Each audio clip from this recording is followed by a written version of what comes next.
Hi, I'm Daniel Gold, and welcome to the Gold Standard Leadership Lab. By day, I'm a partner at a leading advisory firm where I draw upon my background as an attorney to help my clients succeed. This podcast, though, is my personal project, completely separate and apart from my day job, but reflects the same passion that I exhibit everywhere for teaching, mentoring, and helping others succeed through simple, impactful lessons. It is my hope that you'll walk away with practical takeaways to help you on your leadership journey. Thanks for being a part of this community and for joining me in the Leadership Lab. Let's get started. I want to tell you about a leader who did everything right, and what happened when he was no longer there, and what I did when it all went down. For over 7 years, I worked at a legal technology company, and I had a VP above me who had led with love in a way I had never seen before, and candidly, I've been spending the years since trying to earn. Now, recall what I just said.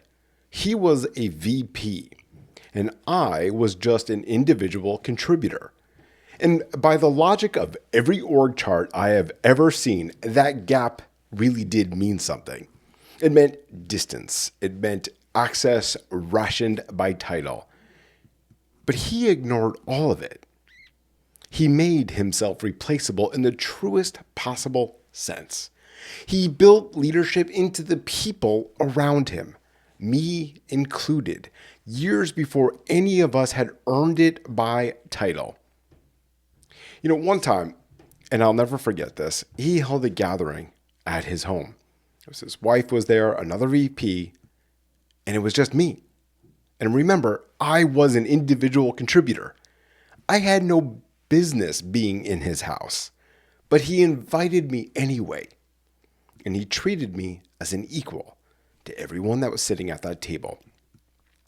And the thing was, he let me watch how he thought.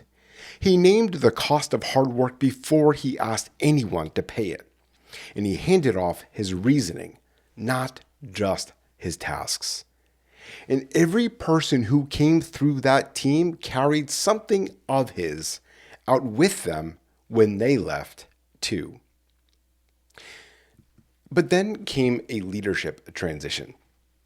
And suddenly, he was no longer at the company. And once he was gone, the team went placid. The movement drained out of it. The things that had been so very much alive and thriving underneath, it started to go still. And here is my part, and I want you to see it clearly because it belongs just to me. He had built something into me that could have held that room together, that could have kept the torch lit for the people still standing in it. I had it. And I took it out the door.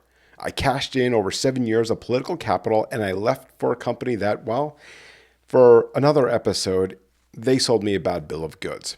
But I told myself that what I was doing by leaving was reinventing. What I was doing was evacuating. I carried my torch to go light it at my next chapter, and I left the room dark. Now, I'm not telling you that I should have stayed. What I am telling you is that I did not ask the right question before I left. The question is not whether you carry the torch. You always carry the torch. The question is whether you are spending the light in the room you are standing in or you're saving it for the room you have not yet walked into. There is a difference. And so today, I want to do 3 things with you. First, I want to give you the specific protocols, the moves that a great leader makes that let his leadership travel far past the day that he left, so you can run them this week with your own people. Now, second, I want to show you how this runs through my golden leadership cycle, and I want to run it backwards because the order it happened is the order that teaches.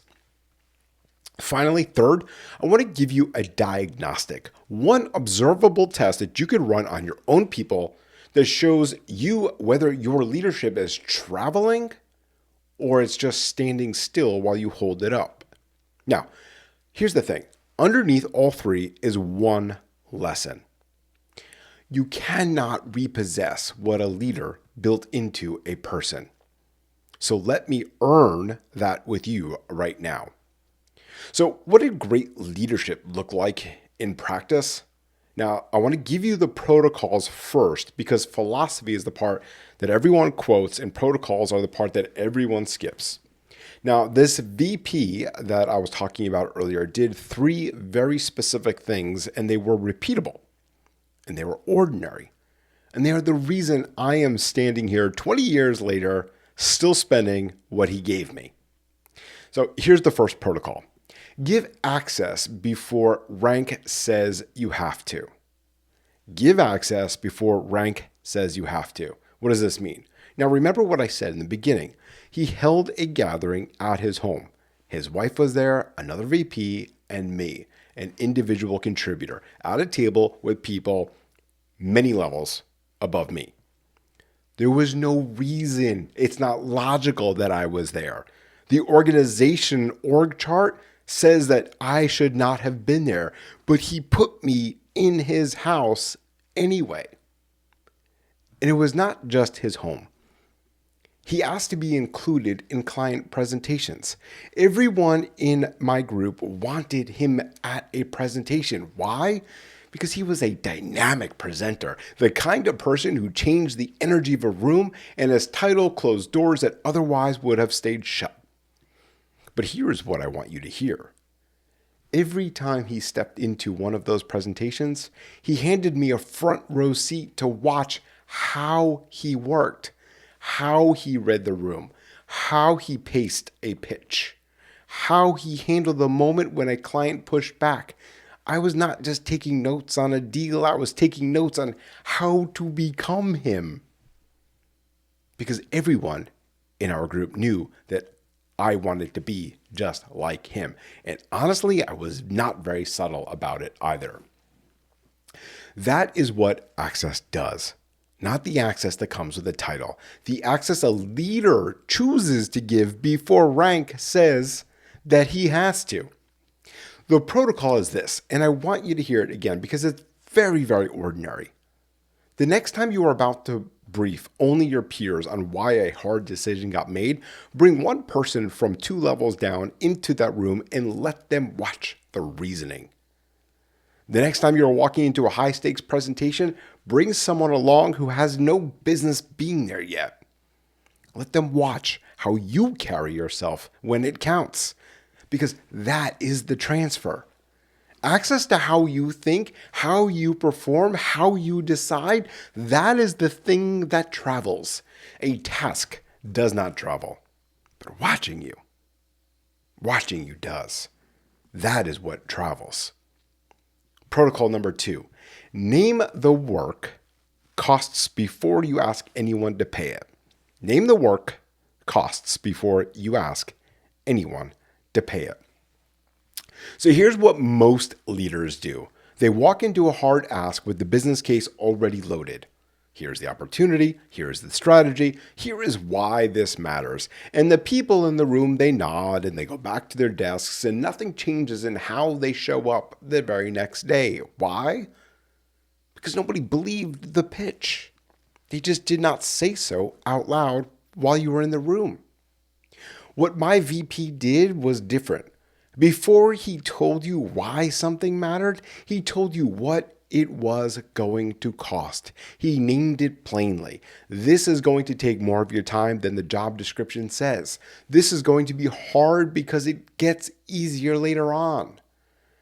I have been where you are standing right now, and I remember what it felt like. And then he stopped, and he let that sit. He did not rush to the reason. He gave the cost room to land first. And then, once he had told you why he was asking anyway. That is a marketable difference. When you name the cost before you name the reason, people believe the reason. They know you are not selling them. You are inviting them into something that has real weight to it. And you are naming that weight out loud. That is what makes people decide to carry it with you. Okay, protocol 3. Hand off the judgment not the checklist.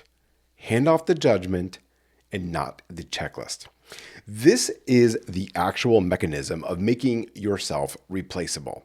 And almost nobody does it because it is slower and it requires you to be transparent about how you think.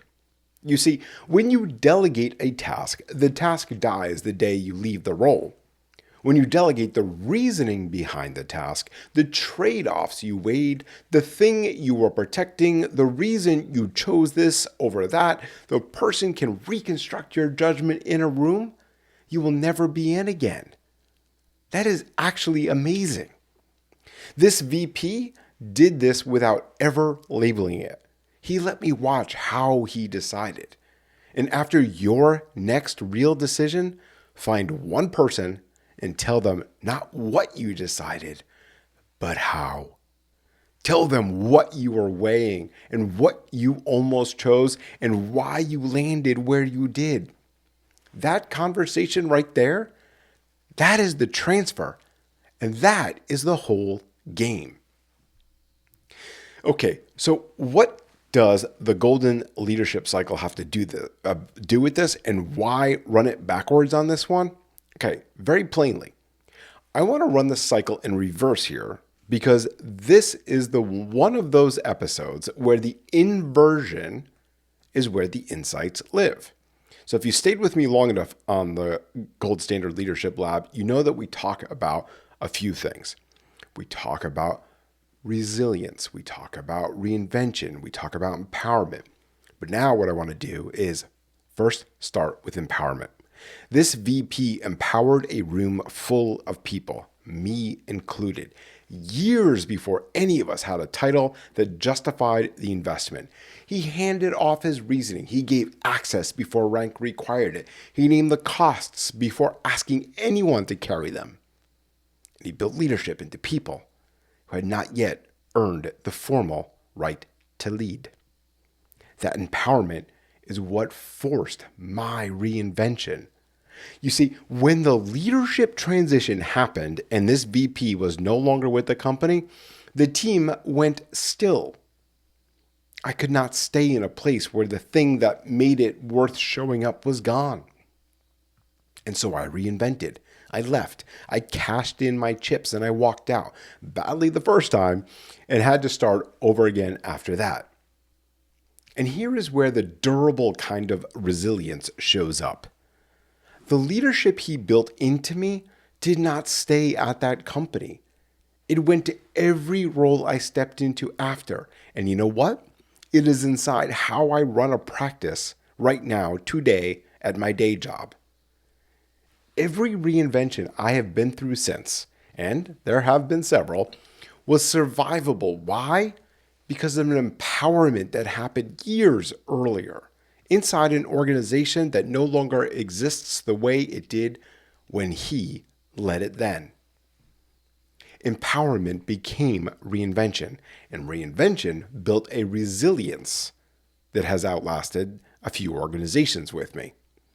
And that is the point. When you run the cycle forward, reinvention, and then resilience, and then empowerment, it reads as a personal development arc. But when you run it backwards, you see what great empowerment produces. It preloads the resilience into people who have not yet needed it. They carry it into every reinvention ahead of them, in rooms you will never enter, at companies you have not even heard of. And that, my friends, right there is leadership at full scale. So how do you know if your leadership is traveling or just standing still? Well, here is the diagnostic, and I want you to run it with your eyes open because it is going to be uncomfortable if you sit with it long enough. Most leaders measure themselves by the team that stayed. I want you to measure yourself by the people who left. Think about the people who have rolled off your team in the last 3 years and gone somewhere else, not the ones that are sitting right near you. The ones who are gone. And I want you to ask yourself one observable question, not a feeling, but an observation. When you look at how those people lead now at their new companies and the roles that they have moved into, can you find your fingerprints? Can you find your fingerprints? Can you see a decision that they made the way you taught them to make it? Can you hear a phrase of yours come out in a meeting that you are not in? If you can, that is your leadership traveling. That is the torch lighting other torches. If you cannot find your fingerprint anywhere, if the people who left carry nothing of how you think, then what you built was simply attendance. It stood while you stood there and held it up and went flat the day you or they walked out the doors. That is the difference between being needed and being carried. Needed collapses when you leave. Carried keeps going long after you are gone. What is the hard question you have to answer about your own leadership right now? When you leave, some of your leadership is going to walk out in the people, and some of it is going to stay in the building when you go. I want you to look clearly at which one you have been optimizing for. Because being needed feels like relevance. It feels like proof that you matter at that organization. And the entire time it feels like that, it is quietly building something that cannot survive you. The leader that I worked for optimized for the opposite. He built the kind of leadership that walked out under its own power in people like me. And the organization that let him go got to keep the empty room. So ask yourself this: if you walked out tomorrow, not from this job necessarily, but from your team, from the people you are responsible for right now, what leaves with them? Name something specific, not a value, not a trait, a behavior, a reasoning pattern, a protocol, something observable that you can point to. Because if you cannot name it, that is your answer. And it is the only answer that matters. So, what does all this have to do with the book that I am writing? Go back to the beginning of this episode. Re-listen to this part of it. A leadership transition removed the best VP I've ever worked for. And I carried what he gave me out the door instead of spending it where it was needed most. Here's what that transition could not do. It could not repossess the ripple. His leadership is being spent right now on this show by a man he invited into his home 20 years ago and treated me as an equal when nothing about the org chart said he had to. I hired people I worked alongside during those years. I still have friendships from that team. That is what travels when leadership is gone and done correctly. The book I am writing is called The Eulogy You Haven't Written Yet. A eulogy is what gets said about you when you are not in the room, when you are the most absent you will ever be. And it is the truest measure of what your leadership built into people. The VP I admire so much at that company built something into all of us that could not be taken away when that leadership transition occurred. He invested in us. And when we each eventually moved on and led our own teams, those withdrawals got deposited into the people we were responsible for. The torch passed. It is still passing. Your eulogy is not written yet either, but it is being drafted right now by every person you are choosing to pour into or hold at arm's length today. And remember, leadership, it is not about perfection. It is about progress. So take this lesson, put it into action, and continue setting the gold standard in your own life and at work. I'll see you all next time.